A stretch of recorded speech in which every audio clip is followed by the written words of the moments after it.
wabarakatuh. Pada pertemuan kali ini kita akan membahas mengenai akuntansi kas pada bank. Kas yang dimaksud di sini adalah kas yang terdapat di aset lancar bank. Nah, perubahan posisi saldo kas di bank pada umumnya disebabkan oleh penyetoran dan penarikan tunai oleh nasabah. Jadi kayak misalnya nasabah menabung di bank, nah itu akan mempengaruhi posisi saldo kas di bank pada umumnya. Untuk transaksi ini, nasabah bisa melakukan penyetoran, pengambilan tabungan, penguangan cek, penerimaan permohonan pengiriman uang, penerimaan kiriman uang, penerimaan pembukaan deposito, dan pembayaran deposito. Intinya adalah segala sesuatu yang berhubungan dengan kas oleh nasabah, maka akan mempengaruhi posisi saldo kas di bank. Lalu penyetoran kepada atau penarikan dari rekening bank yang bersangkutan di Bank Indonesia. Yang ketiga adalah penggunaan untuk transaksi interbank, misalnya untuk dana kas kecil, pembayaran biaya operasional, dan biaya gaji. Akuntansi kas akan berkaitan dengan transaksi-transaksi tersebut. Pencatatannya yaitu sebesar yang diterima atau dibayarkan. Nah, di sini ada istilah khusus namanya remis. Remis itu merupakan pengiriman uang secara fisik dari satu bank ke bank lain atau dari cabang ke cabang yang lain. Biasanya remis ini dilakukan antar cabang suatu bank. Jadi contoh transaksinya seperti ini. Pada tanggal 15 Mei 2020, Bank ABC Semarang mengirimkan uang tunai secara fisik ke Bank ABC yang di Solo. Jadi dia ngirim dari cabang dari Semarang ke cabang yang di Solo sebesar 50 juta. Nah, gimana nih pencatatannya? Nah, pada bank ABC yang ada di Semarang, otomatis kan kasnya keluar, karena kan kasnya kan dia kirimkan ke bank yang di Solo kan. Berarti kasnya sebelah kredit. Nah, rekening yang ada di cabang Solo akan bertambah sebesar 50 juta di sebelah debit. Nah, untuk cabang yang ada di Solo, kan karena dia menerima uang dari cabang yang di Semarang, maka debitnya ini adalah kas, ya kan? Kas kita bertambah sebelah debit.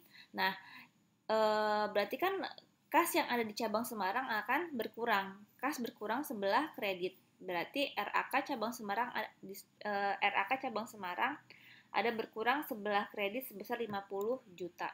Jadi ini hanya pengiriman uang dari cabang ke cabang aja ya. Jadi kita lihat dari akun kasnya aja. Lalu selanjutnya adalah petty cash. Seperti yang kita tahu, kalau petty cash itu adalah dana yang harus selalu tersedia di perusahaan atau nggak di bank untuk membayar pengeluaran-pengeluaran yang kecil. Misalnya kayak biaya fotokopi, kayak biaya makan siang, kayak terus mengganti transport bensin gitu. Nah, sistem pencatatan dari petty cash ini tuh ada dua sistem pencatatannya, yaitu dana tetap dan dana fluktuatif. Kita suka nyebutnya impres sama fluctuating system. Nah, kalau misalnya yang sistem dana tetap, ini sistem pencatatan kas kecil di mana nilai petty cash-nya selalu tetap. Jadi saldo kas kecilnya itu selalu tetap, tidak pernah berubah. Nah, beban-beban yang dikeluarkan ketika mengeluarkan beban itu tidak dicatat. Beban itu akan dicatat pada saat pengisian kembali petty cash. Jadi ingat, kalau yang pakai impres itu kas kecilnya itu nilainya akan selalu tetap. Ketika mengeluarkan beban tidak dicatat dan beban akan dikeluarkan dan beban akan dicatat pada saat kita mengisi kembali petty cash-nya. Nah, untuk dana fluktuatif yang fluctuating system itu kas kecilnya itu akan selalu berubah gitu dan bebannya dicatat pada saat pembayaran. Jadi setiap kita mengeluarkan uang untuk pengeluaran bebannya langsung dicatat. Nah, contohnya seperti ini. Untuk yang impres fund system misalnya, tanggal 1 Januari bank membentuk kas kecil sebesar 100.000. Nah, tanggal 10, tanggal 15, dan tanggal 20 dia ada membayar beban-beban nih. Ada biaya transport, ada biaya makan siang, sama ada biaya rapat. Nah, tanggal 31 Januarinya kan kasnya kan udah berkurang nih, udah tinggal dikit. Jadi diisi lagi kan nih kembali kas kecilnya sebesar 85.000. 85.000 nilai dari mana? 20, 15, dan 50 itu kalau ditambahin udah 85.000 supaya nilainya balik lagi ke 100.000. Nah, jurnal tanggal 1 Januarinya itu kita kan ngisi kas kecil. Berarti kan kas kecilnya kan bertambah kan? Kas kan bertambah sebelah debit. Berarti kas kecilnya bertambah sebesar 100.000, kas besar kita berkurang sebesar 100.000, ya kan? Kas berkurang sebelah kredit. Pada tanggal 10, 15, dan 20 bank tidak mencatat apa-apa. Jadi hanya merupakan kayak notes aja. gitu. Jadi biaya-biaya yang dikeluarkan tuh ini, tapi tidak membuat jurnal. Nah, pada tanggal 31 Januari 2020, kan kas kecilnya kan mau diisi lagi nih, gara-gara udah mau habis. Nah, ketika pengisian kembali itu, baru biaya-biayanya itu dicatat, gitu. Biaya itu kan bertambah sebelah debit kan, kita rinci satu-satu. Biaya transport 20.000, biaya makan pegawai 15.000, biaya rapat 50.000. Total kreditnya adalah kas besar kita berkurang sebesar 85.000. Jadi bisa kita lihat di sini kalau impress fund system itu yang bergerak adalah yang berkurang adalah kas besar kita. Nilai kas kecil kita itu akan selalu tetap sebesar 100.000. Itu namanya impress fund system. Jadi bisa dilihat ya, nilai kas kecilnya itu tidak akan bergerak gitu. Jadi yang akan berkurang itu langsung kas besarnya nih ketika kita mengisi kas kecilnya. Yang kedua adalah yang fluctuating system.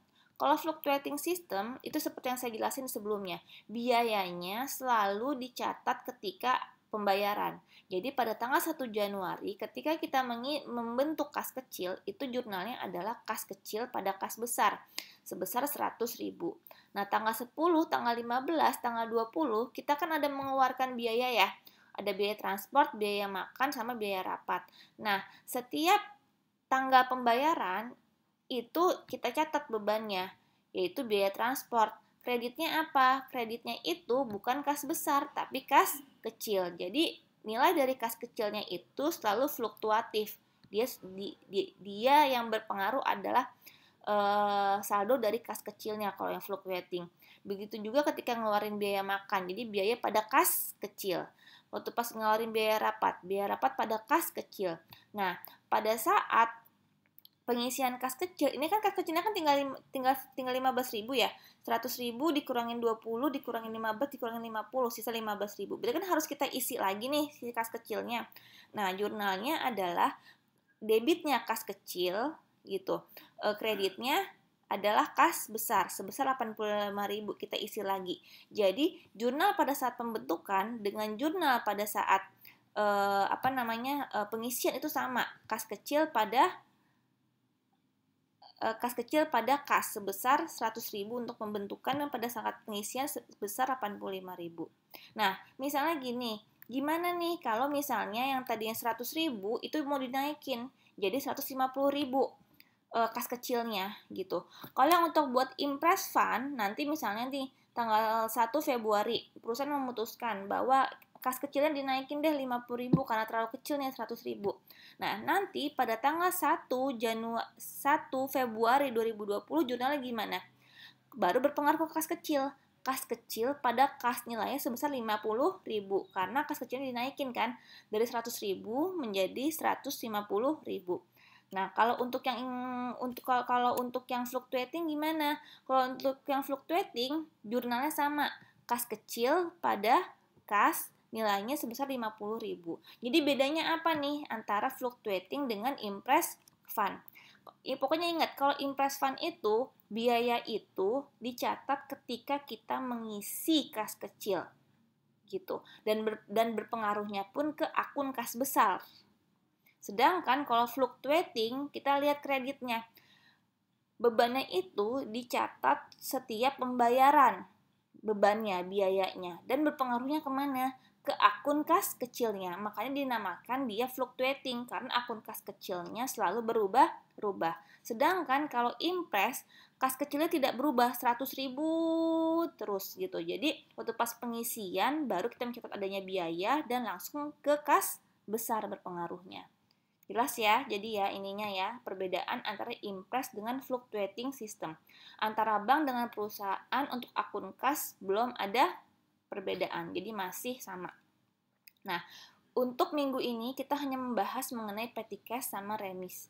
Untuk minggu depan kita akan membahas masih di sekitar kas, tapi kita akan membahasnya adalah giro pada Bank Indonesia dan penempatan kas pada bank lain.